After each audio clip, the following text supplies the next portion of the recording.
예, 장기표입니다.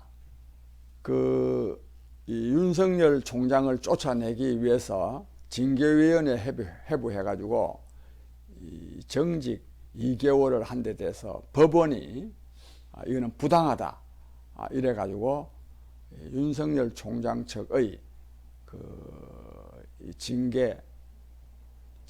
징계를 이 집행정지 가처분 소송을 제기한 것을 법원이 받아들임으로써 윤석열 총장이 직무에 복귀하게 되고, 그리고 문재인 대통령은 이와 관련해서 국민에게 사과를 했습니다. 이와 관련해서 몇 가지 좀 말씀드리겠습니다. 우선 이 추미애 장관 문제입니다.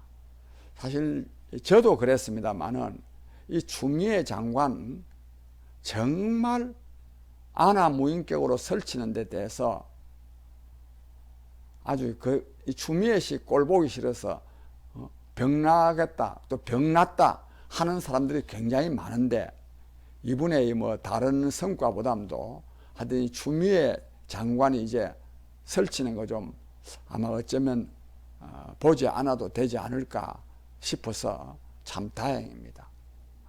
추미애 장관은 이번에 망했습니다.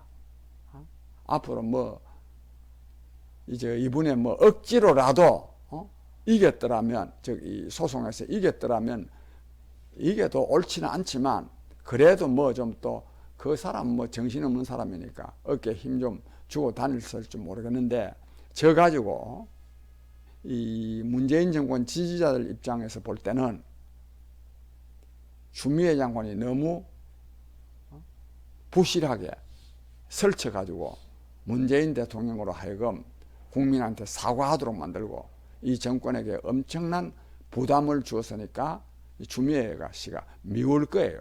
사실 추미애 장관이 한 것이 아님에도 불구하고 그래서 이제는 추미애 장관은 설 땅이 없어져 버렸습니다. 설 땅이 없어야 됩니다. 사필 규정입니다. 자업자득입니다. 명색이 판사까지 해서 뭐 법조인 아닙니까? 법조인이 완전히 그냥 법을 무시한 행위를 저렇게나 하고 어떻게 그 사람이 그걸 기반으로 해가지고 또 무슨 뭐 정치적인 출세를 하고 그러겠습니까? 그런 점에서 이번에 추미애 장관이 정말 추풍낙엽처럼 떨어진 것은 그나마 우리 사회 정의를 수립해 나가는데 다행이다. 저는 이런 생각이 듭니다. 그 다음에 이 문제가 있습니다. 이 문재인 대통령이 이 사과를 하면서 검찰 개혁을 뭐 계속해 가야 된다. 뭐 이렇게 말했는데, 앞으로 그러면은 또 이 윤석열 검찰총장과 이 문재인 대통령의 관계는 또 어떻게 돼 가겠는가? 저는 사실 문재인 대통령의 이 사과 성명은 약간은 검찰과 법원에 대한 항복의 의미도 있다고 생각합니다. 좀 잘 보이려고. 이번에 법원의 판단까지도 거부했다가는 앞으로 지금 자기가 걸려 들어있는 이 불법 사건, 이런 거에 대한 말하자면 법원이나 검찰의 엄정한 대응이 있을 것 같으니까 이번에 받아들인 점도 있다고 생각합니다. 앞으로 그럼 어떻게 될까? 또 뭐 자기 말 맞다나 또 언론에서도 자기도 뭐라 그러냐면 법무부와 검찰이 협조해서 검찰개혁 잘 되도록 하라, 뭐 협조하라, 뭐 이랬는데 앞으로 어떻게 되느냐? 앞으로요, 문재인 대통령과 윤석열 총장의 관계는 앞으로도 더욱더 나빠지게 되어 있습니다. 문재인 대통령으로서는 어떤 수를 써서라도 윤석열 총장을 쫓아내려고 할 거고, 윤석열 총장은 어떤 압력이 들어온다 하더라도 굴복하지 아니하고 문재인 정권의 불법과 부패를 척결하려고 할 겁니다. 왜 그러냐?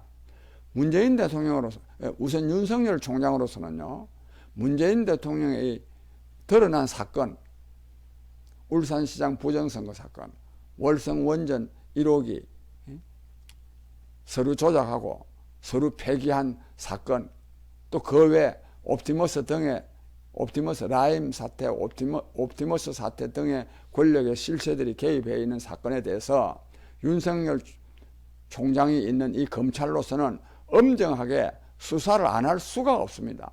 왜? 수사 안 하면요, 지금 그 사람이 지금 국민적 영웅이 되어 있는데 하루아침에 그냥 가로 갑니다. 수사를 안 할 수가 없어. 안 하면 완전히 그냥 윤석열 씨는 또 완전히 급전직하게 되어 있습니다. 수사할 수밖에 없습니다. 그리고 또 검찰로서는 윤석열 총장이 문제가 아니라 검찰로도 이거 수사하게 되어 있습니다. 이 수사하는데 상당히 뒷받침하는 게 뭐냐? 공수처법입니다. 이 공수처법이요, 문재인 정권을 망하게 하는데 아주 중요한 지금 기반이 되고 있습니다. 이번에 법원의 판단도, 즉 법원이 윤석열 씨 손을 들어준 것도 공수처법이 상당히 영향을 미쳤을 것입니다. 왜? 앞으로요, 공수처를 통해서 법관들을 감시하겠다고 하니까 법관들이 좋아하겠습니까? 검찰도 마찬가지. 검찰은 더 그렇지.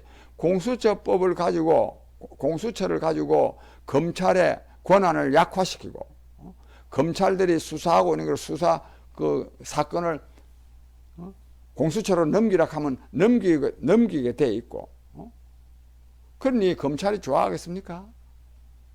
그러니까 이 검찰은 문재인 정권의 불법과 부패를 엄정하게 수사하게 돼 있습니다. 그럼 이에 대해서는 문재인 대통령은, 또 이 정권은 그냥 있겠습니까? 그냥 있을 수가 없죠. 그냥 안 있지. 그래서 문재인 대통령이 지금 검찰 개혁을 계속 강조하는 것도, 앞으로 그거 좀 하지 마라, 이에 대한 경고도 있고, 그렇지 않아도 뭐 경고라는 말이 어디서 나와 있더만요. 그 다음에 또 집권실에 이낙연 대표가 지금 뭐 검찰개혁위원회 만든다는 거, 앞으로 지금 이 사람들 지금 줄줄이 지금요, 처벌받게 돼 있거든요. 저는 그래서 이분의 이 사건이 말하자면 법원에서 인용됨으로써, 또 대통령이 사과함으로써 이 사건이 일단락된 것처럼 보이지만 절대로 일단락될 수가 없습니다. 앞서 말씀드린 대로. 그래서 앞으로 계속 부딪혀 갈 텐데, 이때 힘은 어디서 나오느냐? 국민으로부터 나옵니다. 모든 권력은, 모든 힘은 국민으로부터 나옵니다. 그래서 우리 국민 여러분, 이런 문제에서 우리가 정말 깨어있는 국민으로서 문재인 정권의 그 불법과 비리를 감추기 위한 검찰 탄압을 우리가 국민이 막아내야 되겠다, 이런 말씀을 드립니다. 감사합니다.